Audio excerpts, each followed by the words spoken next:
It is a full hour before dinner time. She doesn't care. She's here. She's here for dinner, and to make it known that is what she needs. Anyway, hello everybody. It is Tom, and welcome to another video.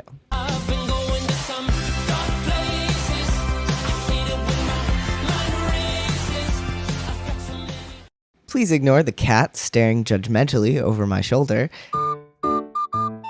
So today we are going to be talking about something I've been thinking about for quite a while, and which I thought it might be interesting to discuss here, both to share my thoughts and to hear yours too. So, most of you already know that I love reading books, especially books about queer and trans characters, and that I also write books also about queer and trans characters.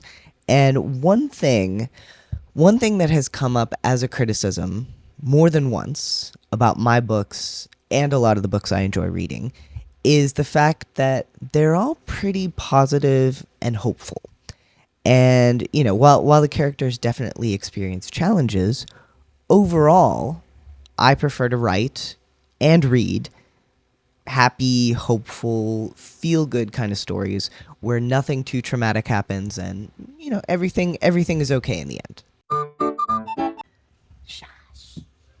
There are definitely people, both inside and outside of the LGBTQ plus community, who don't like that kind of book, who I would say almost disagree with the existence of that kind of book.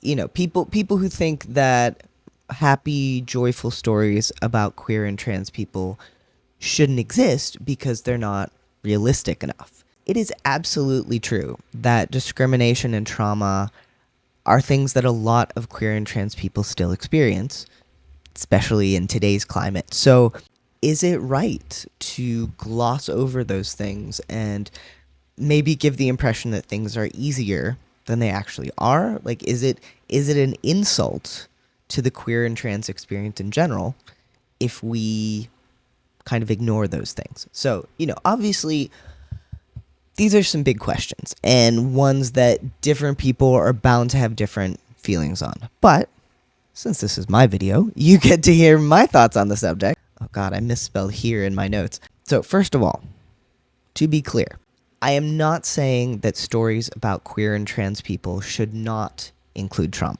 That might have been a confusing sentence because it had a lot of negatives in it, but basic idea, including trauma in queer and trans stories is not a bad thing. You know, writing about things like that is really important. It can help the writer work through their own pain. It can bring more widespread attention to bad things that are happening. And, you know, it can change the minds of people who maybe are outside the community. You know, it can help them better understand what we're going through and how much things need to change. So we definitely need stories like that, stories that highlight and explore queer and trans trauma, as long as they're approached sensitively and not done in a sensationalist way, especially from people outside the community. But I think we also need just as much stories that explore queer and trans joy.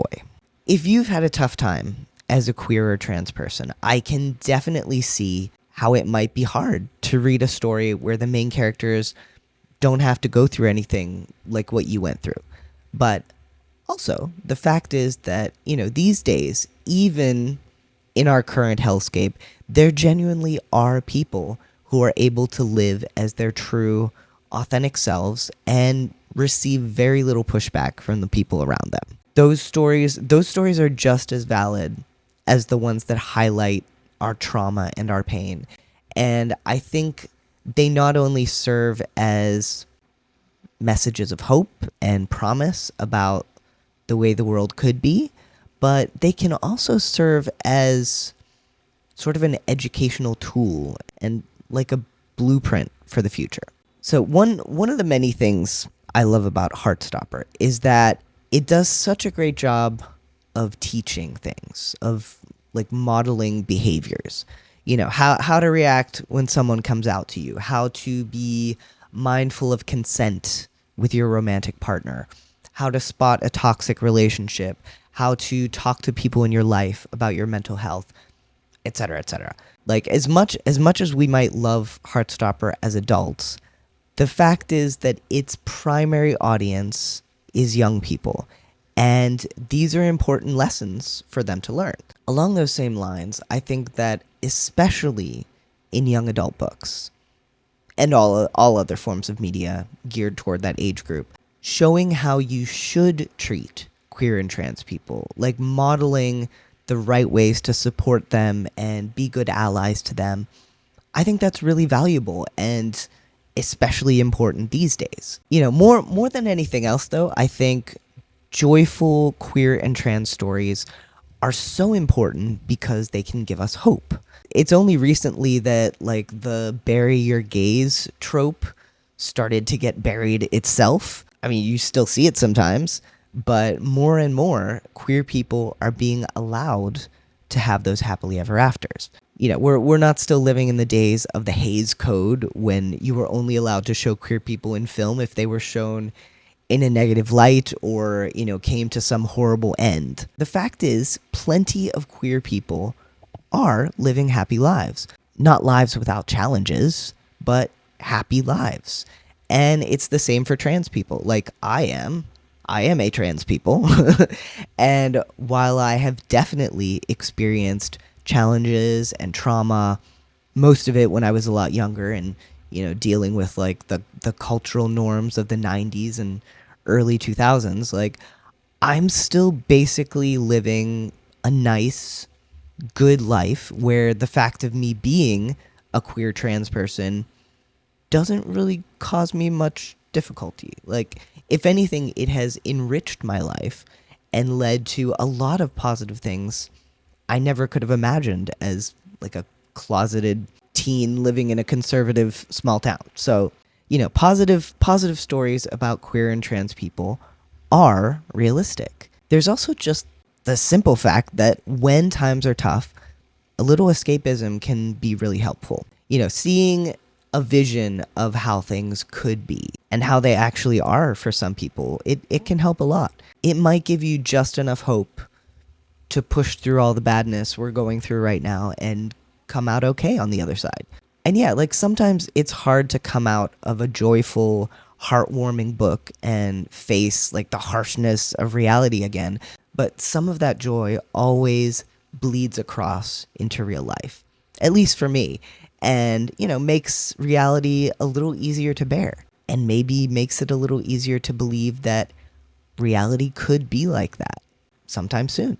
So yeah, so in conclusion, like, I think it's important to have all kinds of queer and trans stories out there, ones that focus on trauma and ones that focus on our joy. And the latter is even more important these days, especially for kids and teens who, you know, might just go out into the world and make it a nicer place if they're taught to believe that that's a thing that's actually possible. Oh, and I also wanted to say sort of a related side note, but in general, I would love it if adults kind of kept in mind the target audience of the young adult books they read prior to leaving negative reviews about those books. Like, not just in situations like this where the main complaint is that the book doesn't include as much suffering as they feel is realistic, but also when their complaint is that, you know, the main character is making bad decisions or being impulsive or selfish or, you know, being a teenager. Like, you are absolutely entitled to not enjoy a book for any reason, but maybe think twice about posting it in a public space when your complaint is against the genre rather than the individual book. So, but that might be a rant for a different video. So, okay. So anyway, what are your thoughts? So what kind of stories do you prefer? And what do you think about the like trauma equals realism debate? Leave your thoughts below. Though, as always, please remember to be kind and respectful, especially when responding to other people's comments. And yes, just, you know, I've said it before, I'll say it again. Just don't be a dick. Just don't be a dick. Okay, well, that's about all. That's about all for me for now. Huge thanks as always to our patrons who are amazing, fantastic, wonderful, spectacular, all the good words, and a special shout out to our Nick Nelson members: Kim Engel, Kent Smither, Paul Z, Courtney McAlexander, Tanya, and Angela Mondragon. Did I say it right this time? I don't know. But yeah, have a wonderful rest of your day or night or whatever time of day it may happen to be, and I'll see you next time. Okay? Bye.